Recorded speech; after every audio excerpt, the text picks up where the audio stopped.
Let's see what happens when we dare to color outside the lines. You're listening to Colormixology, the debut podcast from Sherwin-Williams.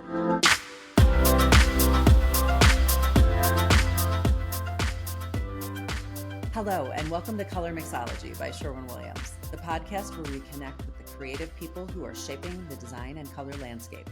I'm your host, Sue Wadden.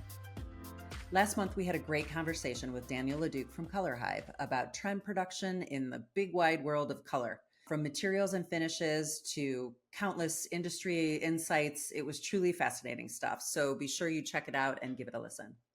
I'm here today with e-designer and virtual collaboration master, Jenna Gaidusek.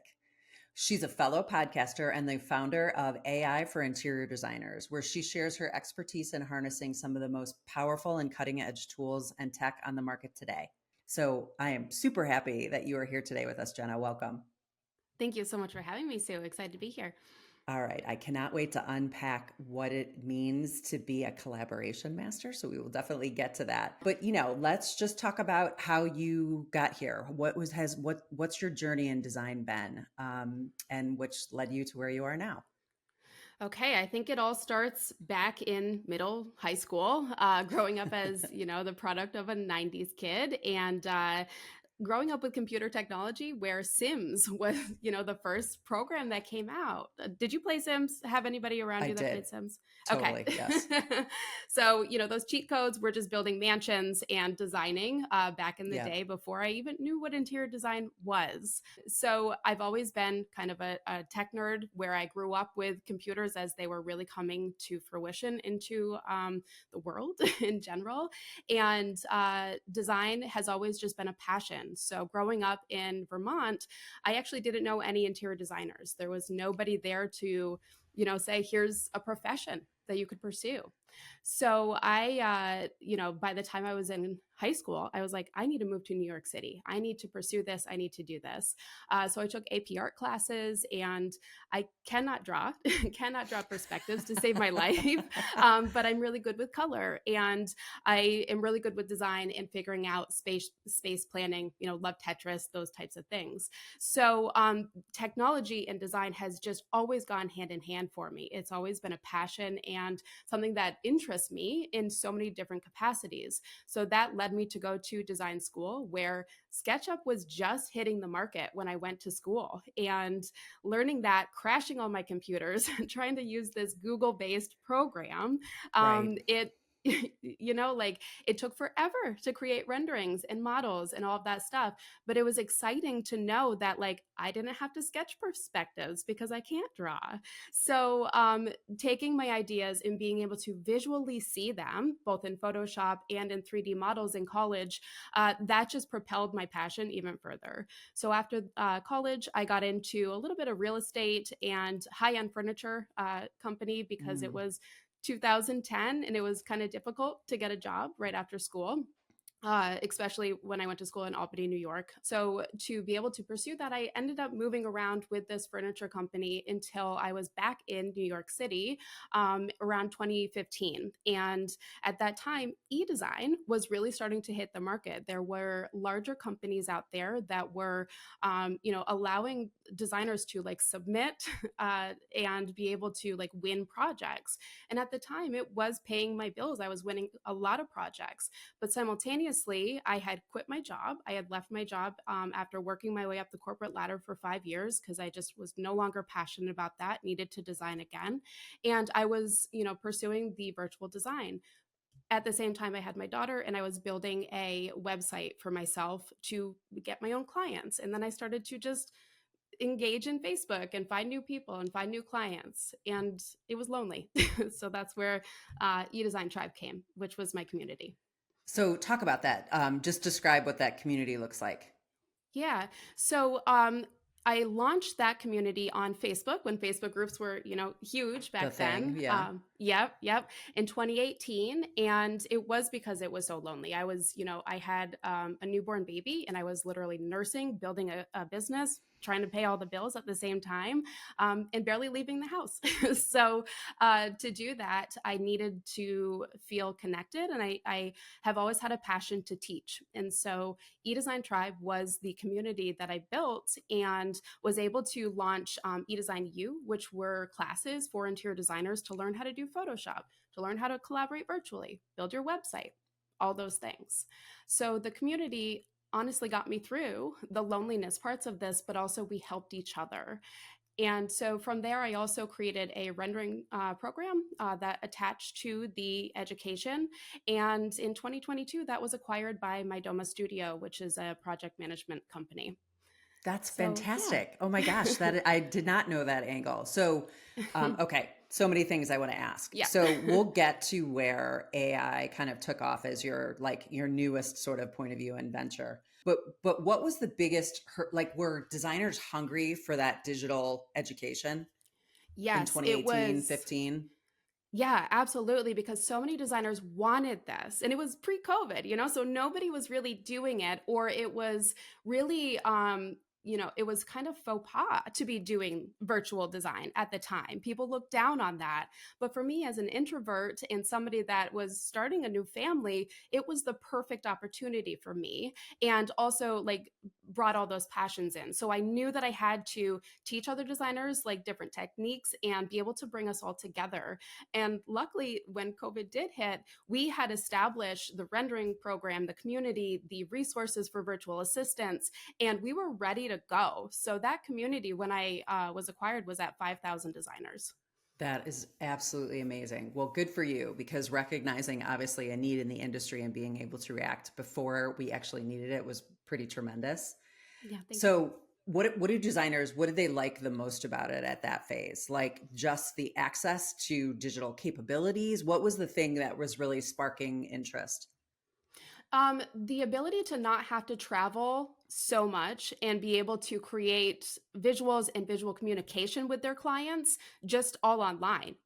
Something that could have been a meeting in person previously is now a 30-minute, Zoom call where we can go through the rendering. Base. Yeah, or send a VR walkthrough tour and they can just walk through themselves. That is, I am a tech lover, right? Early adopter when all these things come up. So for me, that always made the most sense. I went to design school. I went to school in the late 90s, early 2000s. And so at that point, it was a small program where we were just rendering by hand. And, AutoCAD was coming online. So it was the beginning of the tech generation for design. But I feel like I missed my windows. Had I just been 10 years later, it would have been exciting. So it's cool to hear everything that you went through. But now let's talk about AI. So AI is this new, sometimes scary for people that don't kind of understand the opportunity. So talk about AI as an exploration of interior design. Mm-hmm. So this all started for me about 2 years ago when I started seeing some apps pop up on my phone, and it's like, okay, upload a picture and change your space, which I later learned is Stable Diffusion. It's, a part of AI, and it's a branch of it. But basically what these apps were doing was being able to upload this photo and then kind of change things, and they were super weird. So I started to share the weirdness on my Instagram. And then from there I was like, no, this is actually getting cool. I gotta lean into this because this is helpful. So that led me to where I am today. Which is, so talk about that. So, oh gosh, there's so many things trying to be organized here. So recognizing, I think the speed to market of technology is a hurdle, right? For a lot of designers, they just get comfortable using something and then all of a sudden there's new tech on the market. And how do they, you get frustrated, right? There's so many inputs on interior designers that having to pivot so quickly is a frustration. So do you have any thoughts on that? Do you think AI is going to be the next thing that people really have to pay attention to? Or Absolutely. will it phase quickly? Mm-hmm. I think it's going to be when Google came out.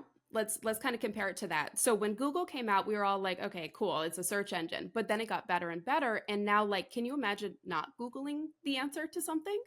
Can't even imagine. Yep. Yeah. So Now, though, I actually very rarely use Google. I actually use AI and search engines built in through AI to do all of my research. That's how second nature it's become. So it's not just like, I think a lot of designers and people in general are afraid that it's going to replace. And there are certain elements that it's going to replace in just our jobs and daily lives. However, it's going to elevate and, help us so much more with not only business, but creativity. Totally. So my take on it is I think that AI is going to learn to do the things I don't really want to do. I'm not good at, like the Mhm. organizational management, the keeping up with the things, almost like the AI on your shoulder, right? The assistant, which will allow me to do more research, to do the things that I want to do that enhance the work I'm doing to make it better. So I'm a big, big, big fan. But for people that aren't kind of in the space, if you had to narrow it down, what would you say like the top three game changing advantages of AI in design? Sure. So, generative AI, which is basically taking a prompt and saying, okay, here are the words. Now create an image for me out of thin air. Okay. So that's helpful, right? It is. Because It's fun. yeah, it is fun. And it not only boosts creativity because designers, we innately already have the creativity, but if we can look for other, sources of inspiration using these tools, we can elevate our existing creativity to the next level. Where previously, if designers were looking for inspirational photos, maybe something to kick off during the ideation phase of their project, they might have been scouring Pinterest, House, Instagram, and looking for the idea that they had in their mind to kind of piece together to show their client before they sat there and rendered for 4 hours. So now we Totally. can create that in 90 seconds versus a half an hour scroll. All right. So that's one. We'll go back to that because that's going to lead to my question on prompts and how you use the tools to get what you like really want. Cause you could go down the wormhole of crazy real quick. Yeah. Yep. So what's your second thoughts on game changing like advantages? hmm And this is okay. So this one is for not just designers, but really everybody that's in business, and that would be Chat GPT. It's the lowest hanging fruit. You cannot use the free version to get the best out of it. You have to at least be on the pro, the $20 a month plan. And the reason for that is you can create custom GPTs that are basically just little assistants that are trained on your brand voice, your information, spreadsheets of data that you want to have it reference. And it can help you with everything from writing newsletters, blog posts, helping with SEO, search engine optimization, Mhm. and even design assistants. I've got a few for that too. So that for $20 a month has been instrumental in helping me to work 3 times as hard as I was last year. But much more efficient. It Yes. optimizes your time. So the things that you would like writing a introduction email to a client, some people are like, oh, I don't want to do that. You can get some support very quickly. That's very professional and, ready to go. And then that will free up that hour to do something that a computer can't do for you. So I think for me, that's like one of the biggest advantages. But all right, so I asked for three. What's one additional one? Yep. So the third one actually kind of feeds into that, and that would be AI note takers. So if you're in a Zoom meeting or if you're on a phone call, there's different apps. So if you're in, a virtual meeting, you can I use Fathom, which is one, but there's tons of them out there. So see what works best for you. It just joins your meeting and it records the notes, and then it provides you with a very detailed summary and the transcript. I also, if I'm on a phone call or sitting in a meeting room, there's a device called Plaud, Plaud, and I just put that, on my phone, always disclosing that we are recording this conversation, of Yes, course, always have right? to do that, of course. Yep. And that's also grabbing the transcript and putting it into an app on my phone. And it can give me mind maps, it can give me summaries in a ton of different capacities. But the transcripts are what is gold right now for AI. So if you take a transcript, you can literally upload it to ChatGPT or other programs and say, hey, I can't remember what we discussed for cabinets. Can you pull that from the transcript? It can give you, itemized and detailed client information from every single call. I've also used it to take onboarding calls for new clients and literally create the proposal for the design project within less than 5 minutes, Yeah, which previously was awful. it just takes time. Agreed. Yeah. Yeah. So I'm so excited about all these things that we're talking about. So we're going to dig into how to create an image. From my perspective, thinking of something new and next is difficult when you're looking for validation inspiration, whether it's on Instagram or, Pinterest or wherever, because it doesn't exist yet. So how do you come up with like some new visionary idea? ChatGPT has been an awesome tool, right? The limits are literally limitless in how you put the prompts in and get images generated out of it.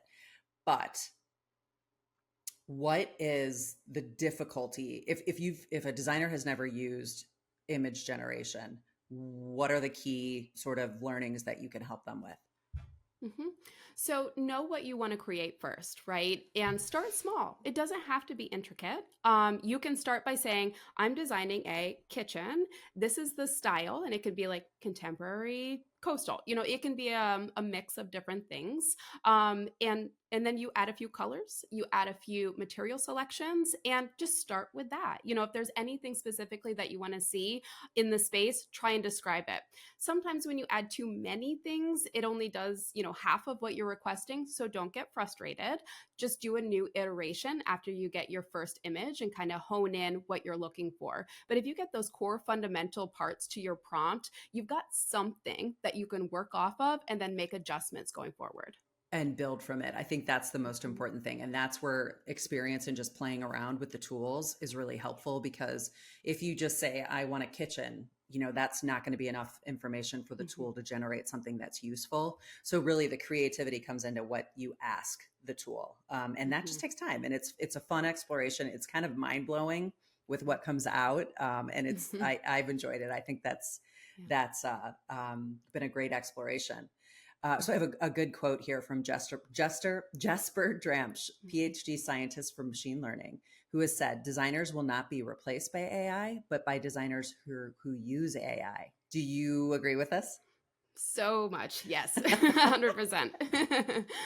I think AI, in my opinion, is going to enhance creativity and elevate design.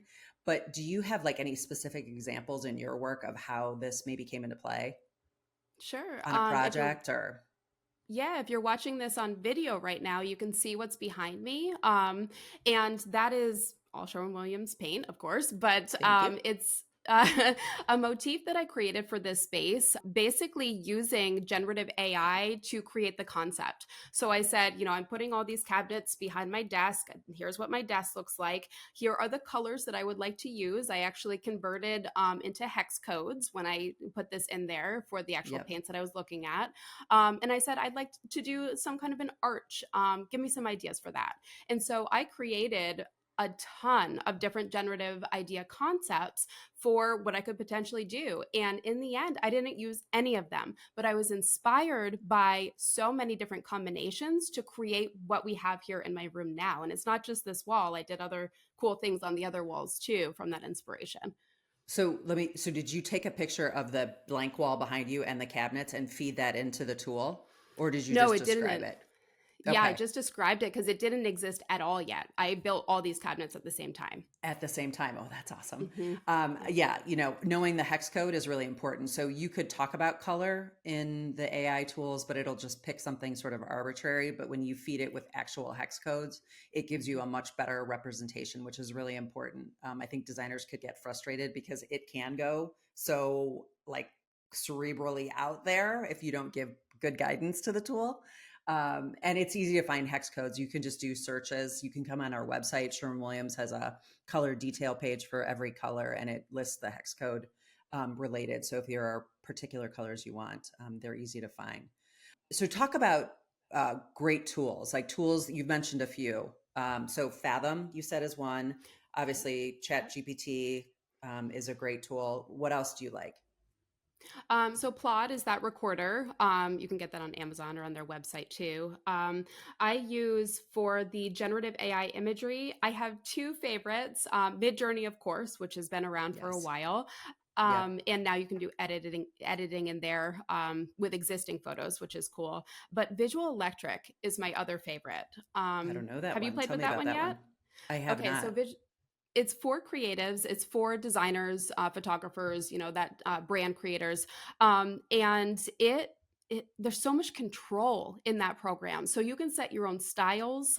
If you have like certain color schemes that you want to be using and apply it to all your colors with different sets of images, you can apply that. So you set your own styles. It can Wow. help you create the styles and you can make them in a matter of minutes. So that's Oh, how I do that's all cool. my branding. Yeah. And the images are pretty phenomenal. Are So I they? actually I run my prompts through Midjourney and Visual Electric, and then some others just to see like where they're at. Yeah. And I always love the Visual Electric ones. Even Oh, with that's all my training in Midjourney, Visual Electric is great. yeah. I find Midjourney is complex, right? Especially if you're a Hmm. new user. So I think the Hmm. newer tools maybe are a little easier, even though Midjourney's Hmm. had some good updates. And Yeah. so, we are a huge brand, right? And there's some complexities on my side that make it like a little frustrating because with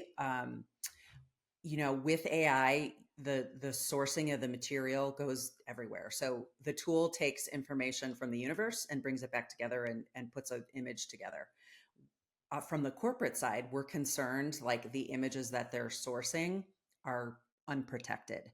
So we're trying to figure out a way that we create a Sherwin-Williams tool that will take all the images that we have and create image generation in a space that is protected and sort of trademarked, which is no easy feat. We're getting closer to that. So again, that leads me to kind of the question on ethics. There's a lot of talk about authenticity or trust in what people are seeing. So, what are your thoughts on that, like the ethics of Mhm. AI and how designers can kind of be transparent about what they're creating so that their clients trust what they're sort of producing for them? I love that question. And it's how I start every single presentation because right now it is the Wild West and we're going to see a lot of litigation before we see improvement. And I would hate to see somebody in my community be that example. So I try and set the standard right away. So a few things Good Adobe advice. Firefly, yeah, Adobe Suite products are actually only trained on Adobe images. So the ones that they have Yes. the rights to. And I love Yes. that. So, Um, explain that a little for somebody that doesn't know the Adobe okay. environment. Yep. So if you were to go to like Midjourney or another open sourced generative AI program, they basically just went on the internet and was like, oh, free information to train Yep. all of, our models. Yep. So while it might have been free and accessible, you probably did not give permission to have your work included in that.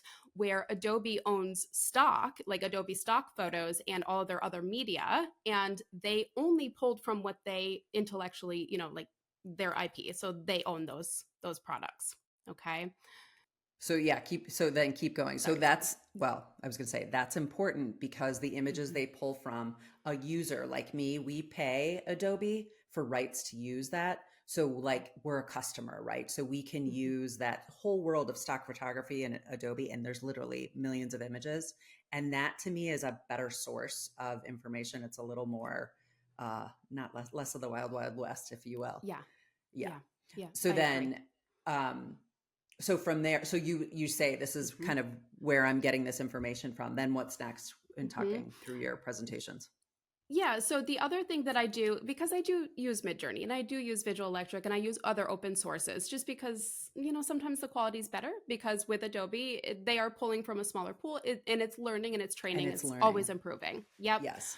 So when I am using either stable diffusion programs, which I haven't really talked about, but there's a lot out there, or generative AI, and let's say I want to take an image as inspiration to use to either like apply the style to another image, which basically it'll take like the colors and materials and then apply it and override it to another image that you can upload. So that's one option. Or you can just use it as like a style reference or picture reference and upload to create a new prompt. But what I do is I never use another designer's imagery for this. I understand that collectively, all of the images that are generated from these programs were open sourced. But what I can control is that I will not myself take another artist's art, another designer's work, or photographers, photographers also get credit on those images too, without Right. ever asking permission or sourcing. And the reason is because I would not want somebody to do that to me and then have my work be basically what comes out after I apply that image. It's such a gray area for me that I will always either create my own flat lays, my own renderings, my own photography, or generated AI images and use those as my source images, but not somebody else's work. Yeah. So if you were trying to figure out how to unpack all that, you could say you just do for like inspiration and creation phase. You could go into this sort of open source model or use Firefly or whatever. And then when you're applying this to your real work, you're still going to create a flat lay. You're still going to create a CAD drawing. You're still going to create something that is truly yours, but maybe your mood board shows this inspo and these go bys that were created sort of in that space. Does that sound accurate? Yes, that. And when I'm creating those images, I'm never applying other people's work to create the images. But to go also on what you just said with the flat lays that could potentially be digital that I'm sharing with clients, I'm always disclosing these are not real. This is AI generated. Even the stuff that's on here probably is not real in real life, but it's a starting point to get the color and the idea to move forward into the real world with samples. And what are clients so far? What have clients' feedback been? Are they okay with it? Do they think it's great? Are they like, ooh, I don't know, I don't trust it? What's the take there from the client perspective? Half the time, I don't even show them my behind the scenes work, to be totally honest with you. That is part of my process. And they don't need to know where I started with the paint selections. If I started with a concept board that I made in Midjourney, what I do is I extract the hex codes, I do the conversion into the paint color, and then I look at it in real life because it's not going to be what it was on the computer screen, and it's not going to be the same when we stand in the space. So I need to like tangibly take those paint colors into the real world. So why show them something when it's not exactly the same? It's not realistic. So sometimes I do and sometimes I don't. If we're doing an exterior elevation, for instance, and I start with a line drawing and then I render it with some colors, I'll say, look, this is not realistic. Like, you have aqua verde for your exterior color, which we're doing right now in Florida. I love it. Yeah. But that is not going to look the same in your computer screen. So we need to pull the sample. We need to go outside. We need to look at it on site. Yes. Yeah, but it's a starting point. And again, that's why we're going back to these tools are not going to replace, they just enhance the design experience. And that, I think, is what designers have to like get over the fear of. This is a great way to help communicate to clients in a much easier, speedier way. So I love that example, but it also brings up, the real live difficulty of rendering color in the digital world. And so there are some limitations unless you do truly understand how to get a hex code associated. So talk about your favorite ways to do that. So to take a color and put it in the digital space. Yeah, so the extraction tools that have been around, honestly, for a long time. So Canva has one, Photoshop. So you take the eyedropper tool, you can go find that color, convert it over to the hex code, which it automatically does, right? So you grab that hex code. I use in Coloripedia or ChatGPT to say, here's the hex code. What is the Sherwin-Williams conversion to this paint color? Oh, I've never done it through chat. Yeah. So there's there's websites that do that. And we also, for those that don't know, we have a little tool, which I don't have one with me. It's called the Color Snap Muse, and it's a little hex code reader. So you can put it on your wood flooring or your piece of fabric or a swatch or whatever and get the immediate hex code associated and the closest Sherwin-Williams equivalent. So it does, there are great tools already out there to sort of translate into the digital space. So if a designer still has concerns after everything we've talked about, what would you say to reassure new users about, the usefulness of these technologies? You got to lean into it and just explore. Okay. I do teach this. I have Instagram, like just, check it out. Hope that's okay to do a shout out, but yes, for sure. Okay. Because I'm always sharing little tips and tricks to get you started. But in the end, I really hope that you're going to embrace it more than you're afraid of it, because looking for the connections to where can I cut out something that either I don't enjoy doing very much or can help me enhance my creativity. You have to walk into every single program with that mindset versus how's this going to take my job and where's this potentially going to lead to. It's more of how can I make this an advantage so that I can better myself in my career. I totally agree. I look at it like, how is this technology going to help me do the thing I hate to do? Because it does it very well. And then I don't have to worry about that. And I can focus on the really creative, great things that we all love doing. So that's my, 2-second take on it. And I'm very excited for the future. I think that there is going to be, some risks for sure, but so much upside. So what do you think or hope is next for the world of e-design? Where's this going to go for you?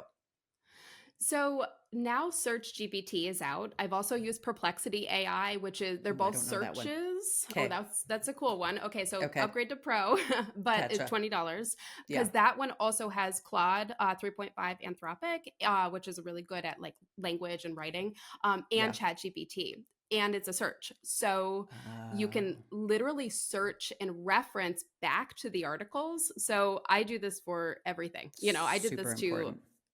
to just research like ADA compliance. What are the best knobs that I should have for this house that I'm designing? Or should I have knobs? Those types of questions.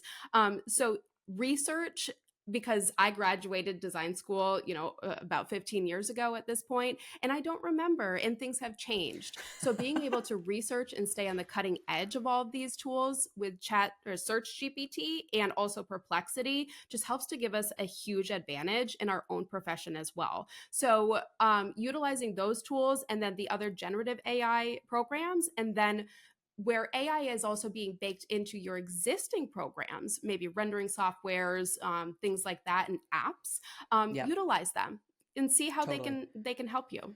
I tell you what, even in Photoshop, which I've been using for 25 years and I love it and it's an amazing tool, but the chat or the AI functions that are helping in retouching are awesome. Like, Yeah. I can't even tell you.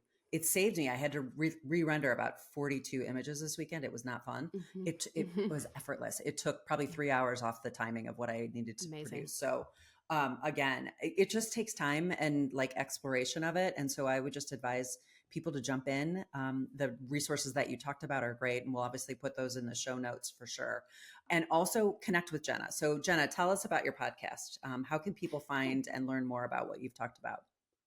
Yeah. So the website is aiforinteriordesigners.com and the podcast is AI for Interior Designers Podcast. Tried to make it as searchable as possible. Well, I am going to become a new listener for sure because I love this topic. But going back to design at its core, what's your favorite color moment? It could be in tech, outside of tech, in the world that's going on today. What are you loving? What's happening? That we're getting out of the gray ages. For sure. And yeah, I love my sister-in-law. She lives across the street, but she's still stuck in the grays. And I'm like, let's add some color. Let's add this. And so I'm gradually getting her there, but starting to see it at like, all the showrooms where like they're not at High Point and stuff. They're not just showing the white in the muslin and like, here, use your imagination. Now we're seeing it trickle into retail. We're seeing it online and we're away from the gray everything. And people are showing personality. It's awesome. I think that is what 2026 is going to be about. We are definitely here for it. It's time. People are excited about design. It may be, I was just talking on a panel about like the next sort of COVID moment where everybody looked inward. There's so much chaos in the world right now. People are like, you know what? I'm just going to paint a room, or I'm going to work on something in my home, or I'm going to hire a designer and finish my kitchen. I think we're going to have sort of this like moment in time again where people are excited about design. So that's my hot take. I don't know if it's going to happen, but I believe it will. I love that. And use AI to help you get there, everybody, because it's a great resource. This and was the an Sherwin-Williams awesome conversation. Yes. Oh yeah. So what do you think about it? Talk about that. I would appreciate that. Yeah, so I started using this when it came out, the Sherwin-Williams app, and I'm not going to mess up the name here. Is it It's the color? called the Color Expert. Yep. Color expert. Okay. So I upload images of either the room that I'm standing in right then, or I upload a generative image to use as inspiration. And then I pull color palettes from that with the actual paint colors. So Yes. I think this is a great app for everybody. It's super easy to use. We really love it. And I have not done that yet, to use a AI generated image and pull color. So I'm going to try that. That's a Ooh, great try tip. it. Yeah, that's fun. Well, Jenna, this has been a great conversation. Really appreciate your time. And again, go find all the resources that we talked about. Did you mention everything? Podcast and Yeah. yeah. Yeah. Good. Yep. I Thank you. kind of cut you off with excitement. No, you're good. All right. Well, thank you so much for joining us on Colormixology, and everybody go check out the technology that's out there to help. It's great. Thank you, Sue. Appreciate it.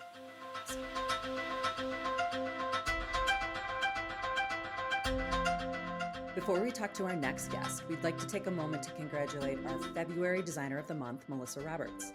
Melissa's work will be featured on our Sherwin-Williams Design Pro Social in February of 2025, but you can also check out her beautiful work at melissarobertsinteriors.com and at Melissa Roberts Interiors on Instagram.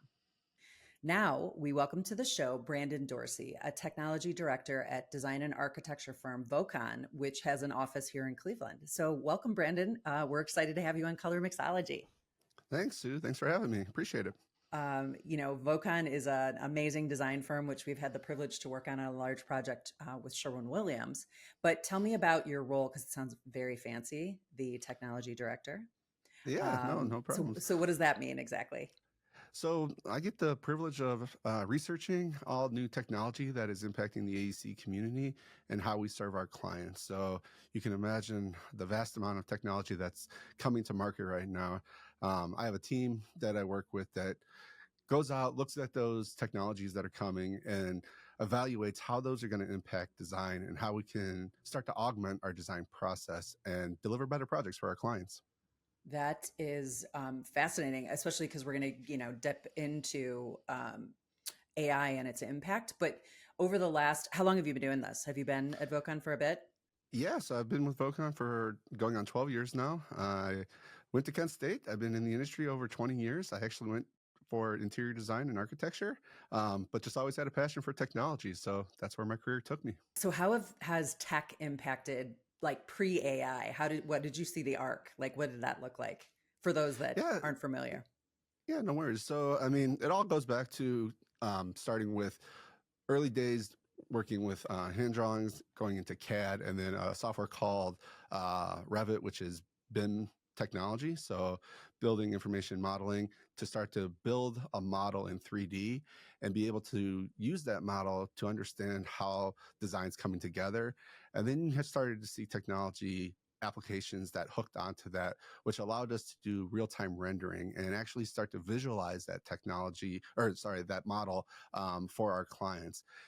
With that, we're able to now start to understand early in the design process how our projects would come together, and we're able to leverage that to make better design decisions. So the arc is interesting because it started kind of slow, but it's exponentially been growing, especially with what we're about to talk about with AI. We're seeing a boom in technology within the AEC community and how we're starting to use these different technology platforms to expedite the project deadlines and come up with iteration and design decisions faster. So you can imagine what used to take a designer a week or two to come up with different design options for the client to choose from. We're now able to iterate faster and come up with better solutions with more information at our exposure. I think that is the thread we really want to pull on, is that these AI technology, or this technology, is not taking designers' jobs. It's really about speed and acceleration. And that's what's really exciting, allowing designers to be more creative, to kind of do the business of design in a more impactful way. And the technology can take over and just make it speedier to market. So that's what I'm really excited about. But tell us your take on Vocon's position on AI now in design. Yeah, so actually, if we rewind about 3 years ago, as part of my research, we started to see this coming, right? So there's a book called The Coming Wave that I was reading by an author named Mustaf, who talks about this wave of technology, and one of them was AI. So back then, I started to look at how we're going to leverage AI and really starting to figure out what does it take to bring AI into the workforce within Vocon in particular. So we developed an AI task force, which comprised of several people within the office, both Cleveland and New York office, designers, technical management, and actually office services and overhead, meaning our finance team, our HR team, because we wanted to get a full spectrum of how AI could impact the business. In doing so, that task force was then launched, and we were assigned different aspects to explore, right? So if you can imagine, the design team in the AI task force was tasked with exploring how can AI impact design. So you talk about generative design. Where are tools coming to market that are going to impact how design comes together? If you talk about technical, where are tools in AI going to help leverage the technical aspect of how details come together, for example? Management.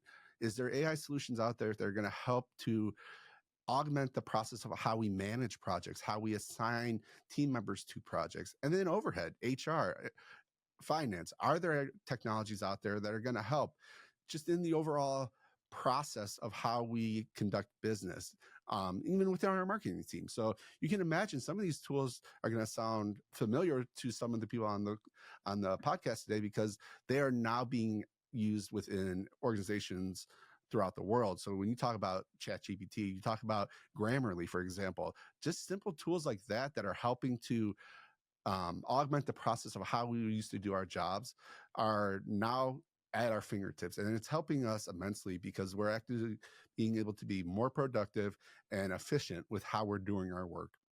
Not to mention other softwares that are natively being integrated into the applications that we use. So we're an Office 365 house, and we use Microsoft with has Copilot, right? Whether you're Google or Microsoft, it doesn't matter. These enterprise solutions are starting to embed AI within their own software that you are using today. So Yeah, that's kind of definitely. how we're starting to use that.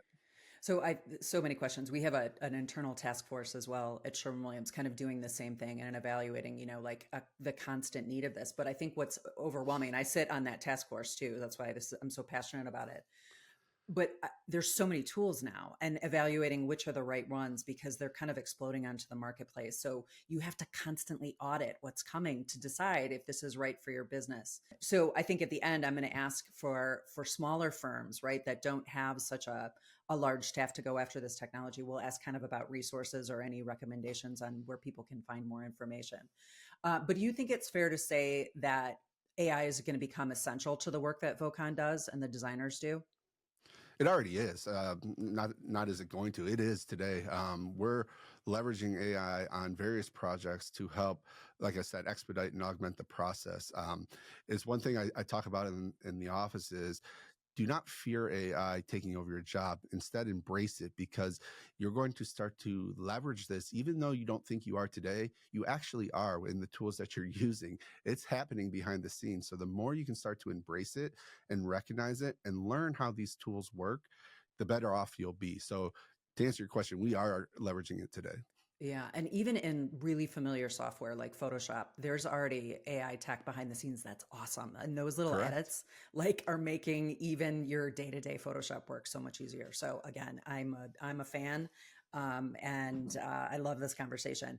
Yeah. So to that point, I just wanted to add one thing, because that's an interesting software. Obviously, we use Adobe Photoshop, all Adobe products, but what is done for the process of what used to take an hour or two on a rendering to modify that rendering using Photoshop, using generative fill and AI It's on awesome. Photoshop Oh is my God. amazing, because we It's can awesome. replace the sky, for example, in the background. And that that was a daunting task. So it's just helped immensely.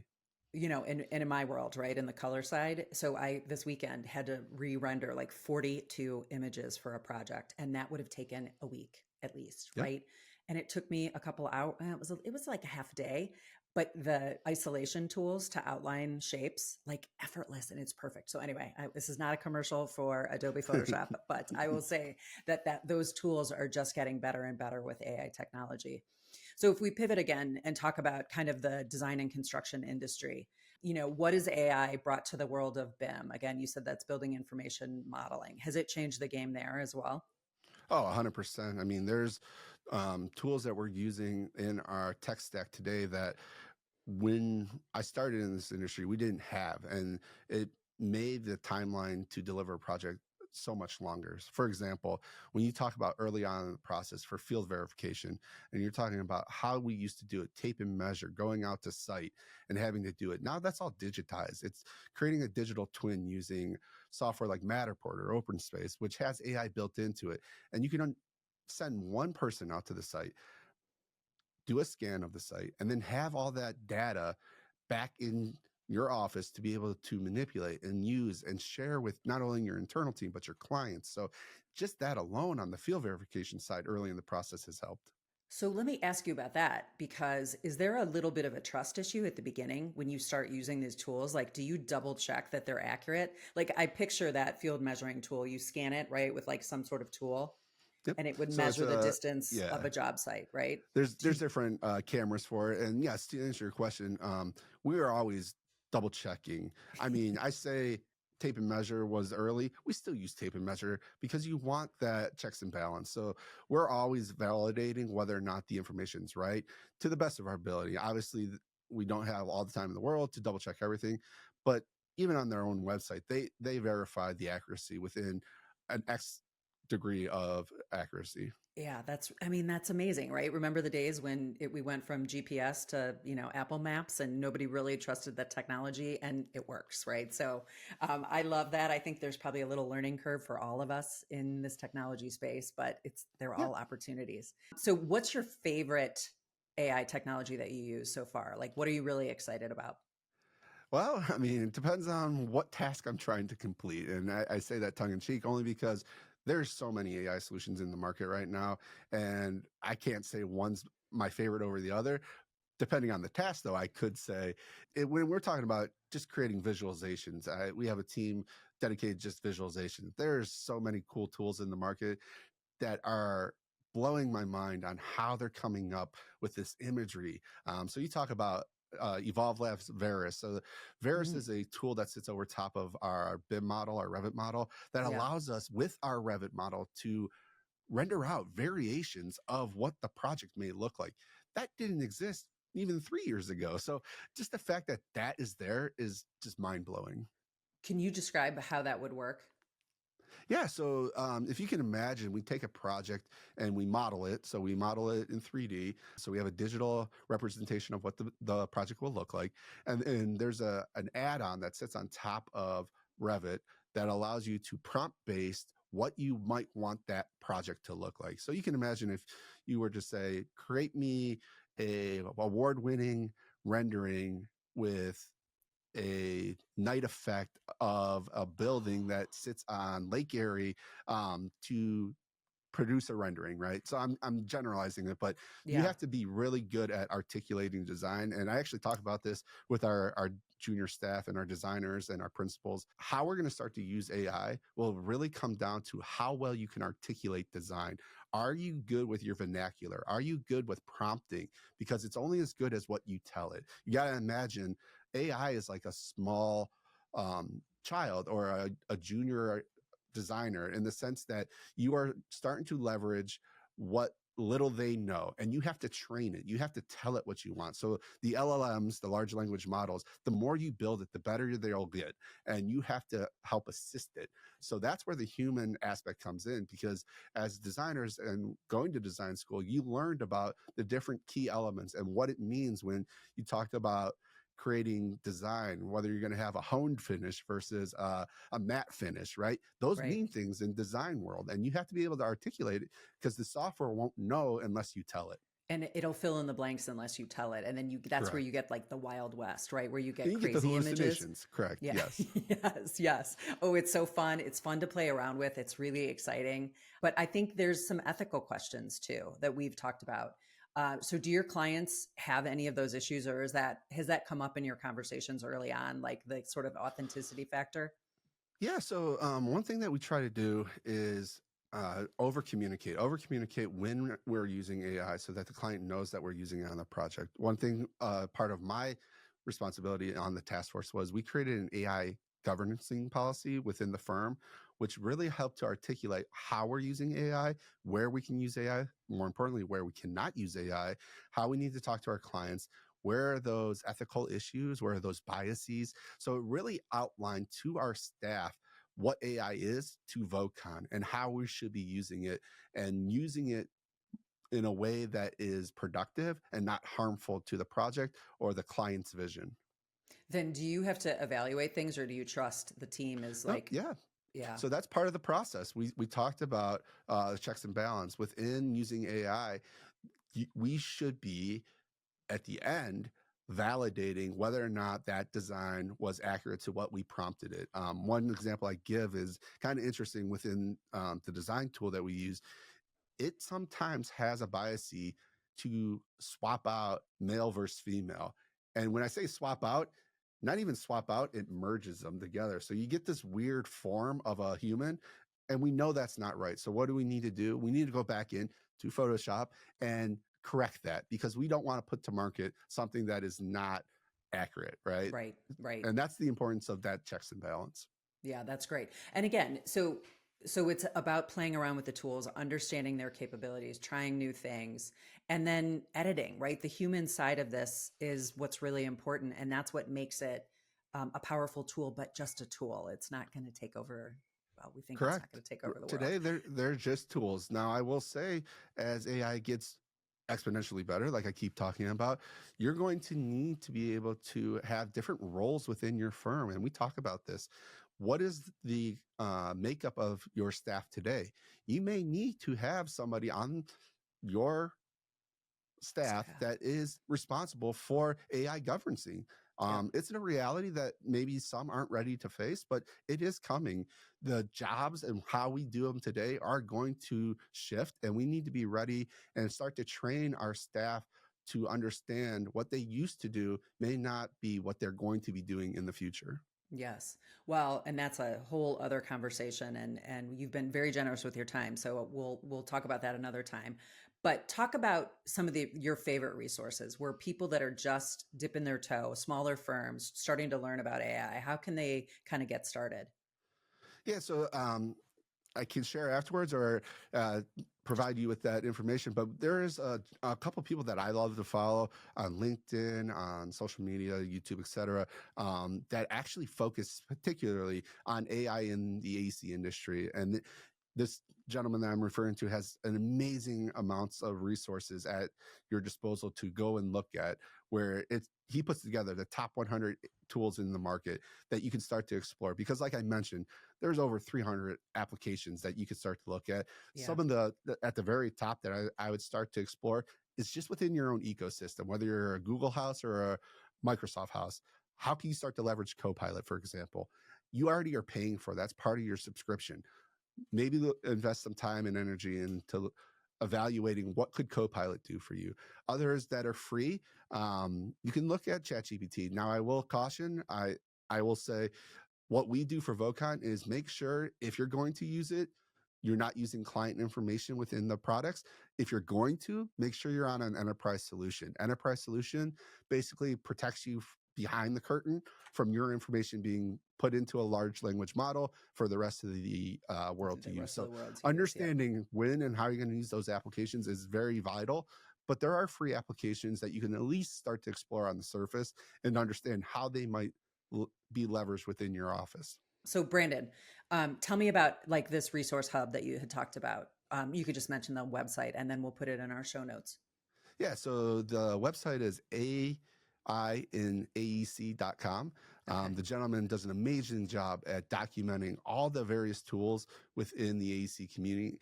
And he even takes it a step further where you can filter by specific types of AI that you're looking for, whether it's AI related to just design or management or technical. He does a great job at creating that list for us. That's wonderful. And it looks like he's got his own website and then he's on LinkedIn too. So you can find him in both ways. So very cool. Yeah, that's a great place for people to start. So, we're going to close here, but tell me about what what is most exciting for you, looking forward in 5 years? Where do you see technology taking us that maybe we're not just blue sky thinking? Yeah, well, I mean, can't predict the future, but I will say one of the things that I'm really excited about is the evolution of not only where AI is going, but all these various technologies that are coming to market and how we're going to start to leverage them. And when I say various technologies, you got to think about robotics. You got to think about autonomy, all these other things that are coming that are going to start to impact within the AC community. I'm talking how we augment our jobs today and what does that mean for the actual workforce? So AI is one aspect, but there's so many more technologies that are coming. You talk about quantum computing. That's just starting to scratch the surface of technology that's coming. So how we're going to start to leverage these technologies is going to be so important for not only our projects, but our careers. Right. And I think AI is going to be the tool, the human assist that can help with that, like enormous amounts of data, right? That a human mind would really be hard for us to process that. That's where sort of AI can help. Yeah. And that's where you're starting to see a terminology called AI agents coming to market. Those are your AI assists where it's not a human that you're interacting with. It truly is the computer, but don't be feared by that, right? I want that so much. Imagine if we could all have our own personal assistant. How awesome would that be? You can start Tony to Stark, all these Jarvis. tasks. I want it. I want it so much. I know. Biggest message I could leave is don't fear technology. Learn to embrace it because that's been our journey as humans. We have evolved technologically throughout the evolution of our existence. And this is just the next journey. Agreed. Brandon, mic drop moment. We're going to quote it here. You've been an awesome guest. I very much appreciate it. Thank you for your time. Any other closing thoughts or just, I think it's don't fear the tech. Don't fear technology. And I appreciate you having me on. I love talking technology. I could go on and on, but thank you for having me. Yes, my pleasure. Thank you.